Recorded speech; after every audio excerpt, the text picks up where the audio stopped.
മനുഷ്യൻ ഇന്ന് നേരിടുന്ന പ്രധാന പ്രശ്നങ്ങളിൽ ഒന്നാണ് ജലമലിനീകരണം. വ്യവസായശാലകളിൽ നിന്നും മറ്റും കൂടിയ അളവിൽ പുറന്തള്ളപ്പെടുന്ന മലിനജലം നേരിട്ട് ജലസ്രോതസ്സുകളിലേക്കോ മറ്റ് തുറസായ സ്ഥലങ്ങളിലേക്കോ തുറന്നുവിടാൻ സാധിക്കില്ല. ഈ മലിനജലത്തെ ശുദ്ധീകരിക്കാൻ സാധിച്ചാൽ മറ്റു പല ആവശ്യങ്ങൾക്കും പ്രയോജനപ്പെടുത്തുകയും ചെയ്യാം. ഈ ആശയം ഉൾക്കൊണ്ടുകൊണ്ട് ജലശുദ്ധീകരണത്തിനായി UASB റിയാക്ടർ ഉൾപ്പെടുത്തി തയ്യാറാക്കിയിരിക്കുന്ന ഒരു സംവിധാനമാണ് ഞങ്ങളിവിടെ അവതരിപ്പിക്കുന്നത്. ഭൗതിക രാസ ജൈവ മാലിന്യങ്ങൾ അടങ്ങിയ മലിനജലം ആദ്യം എത്തിച്ചേരുന്നത് സ്ക്രീനറിലാണ്. ഇവിടെ വെച്ച് മലിനജലത്തെ അരിപ്പകൾ ഉപയോഗിച്ച് അരിച്ച് ഖരമാലിന്യങ്ങളെ നീക്കം ചെയ്യുന്നു. ശേഷം ജലം എത്തിച്ചേരുന്നത് ഒരു സെഡിമെന്റേഷൻ ടാങ്കിലേക്കാണ്. ഇവിടെ വെച്ച് ആലം അഥവാ അലുമിനിയം സൾഫേറ്റ് മിശ്രണം ചെയ്യപ്പെടുന്നു. ആലം ജലത്തിൽ അടങ്ങിയിരിക്കുന്ന ചെറിയ തരി രൂപത്തിലുള്ള ചെളിയെ കൂട്ടി യോജിപ്പിക്കുന്നു. തന്മൂലം ഭാരം കൂടുന്ന അവ താഴേക്ക് അടിയുന്നു. ഇതിനുശേഷം ജലം എത്തുന്നത് UASB റിയാക്ടറിലേക്കാണ്. അപ്ഫ്ലോ അനേറോബിക് ഫ്ലഷ് ബ്ലാങ്കറ്റ് എന്നതാണ് ഇതിന്റെ പൂർണ്ണ രൂപം. മലിനജലത്തിൽ നിന്നും ജൈവ മാലിന്യങ്ങളെ നീക്കം ചെയ്യുക എന്നതാണ് UASB റിയാക്ടറിന്റെ ധർമ്മം.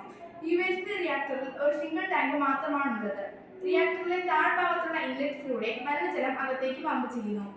UASB റിയാക്ടറുകളിലെ pH എല്ലായ്പ്പോഴും 6.5-നും 7.5-നും ഇടയിൽ നിലനിർത്തിയാൽ മാത്രമേ അനേറോബിക് ബാക്ടീരിയയുടെ പ്രവർത്തനം ശരിയായ രീതിയിൽ നടക്കുകയുള്ളൂ.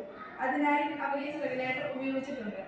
ഓക്സിജന്റെ അസാന്നിധ്യത്തിലാണ് UASB റിയാക്ടറിൽ വേസ്റ്റ് വാട്ടർ ട്രീറ്റ്മെന്റിന് മുകളിലായിട്ട് ഫ്ലഷ് ബ്ലാങ്കറ്റ് കൊണ്ട് ഒരു ലെയർ ഉണ്ടായിരിക്കും. ഇത് ചെറിയായതുകൊണ്ട് തന്നെ മൈക്രോ ഓർഗാനിസം കൊണ്ട് സമ്പന്നമായിരിക്കും. വേസ്റ്റ് വാട്ടർ ഫ്ലഷ് ബ്ലാങ്കറ്റിലൂടെ കടന്നു പോകുമ്പോൾ വേസ്റ്റ് വാട്ടറിലെ ജൈവ മാലിന്യങ്ങളെ മൈക്രോ ഓർഗാനിസം വിഘടിപ്പിച്ച് ബയോഗ്യാസ് ഫോം ചെയ്യുന്നു. മീഥേൻ, കാർബൺ ഡയോക്സൈഡ് എന്നിവയാണ് ബയോഗ്യാസിന്റെ പ്രധാന ഘടകങ്ങൾ. UASB റിയാക്ടറിൽ മുകൾ ഭാഗത്തു നിന്നും ബയോഗ്യാസ് ഹോൾഡറിൽ കളക്ട് ചെയ്യുന്നു.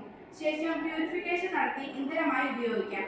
UASB റിയാക്ടറിൽ നിന്നും ഇഫ്ലൂവന്റ് ഔട്ട്ലെറ്റിലൂടെ പുറത്തേക്ക് വരുന്ന മലിനജലം റിയാക്ടർ 2-ൽ ശേഖരിക്കപ്പെടും.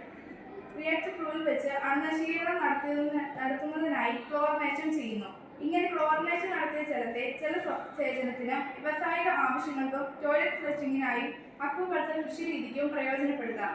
പക്ഷേ ഇത് കുടിവെള്ളമായി ഉപയോഗിക്കുക സാധ്യമല്ല. UASB റിയാക്ടർ ഉപയോഗിച്ച് വേസ്റ്റ് വാട്ടർ ട്രീറ്റ്മെന്റിന് നടത്തിയാവുന്ന നേട്ടങ്ങൾ ഇവയാണ്. ഇവിടെ അനേറോബിക് ഡൈജഷനിലൂടെ ഉൽപ്പാദിപ്പിക്കുന്ന ബയോഗ്യാസ് ഒരു ഇന്ധനമായി പാചകത്തിന് ഉപയോഗിക്കാം. കുറഞ്ഞ സ്ഥലപരിമിതി പ്രയോജനപ്പെടുത്തി വേസ്റ്റ് വാട്ടർ ട്രീറ്റ്മെന്റ് നടത്താവുന്നതാണ്. കൂടിയ അളവിലുള്ള മലിനജലത്തെയും ശുദ്ധീകരിക്കാൻ സാധിക്കും. കുറഞ്ഞ മുതൽ മുടക്കിൽ വളരെ കാലത്തേക്ക് പ്രയോജനകരമായ UASB റിയാക്ടറുകൾ നിർമ്മിക്കാം. നന്ദി.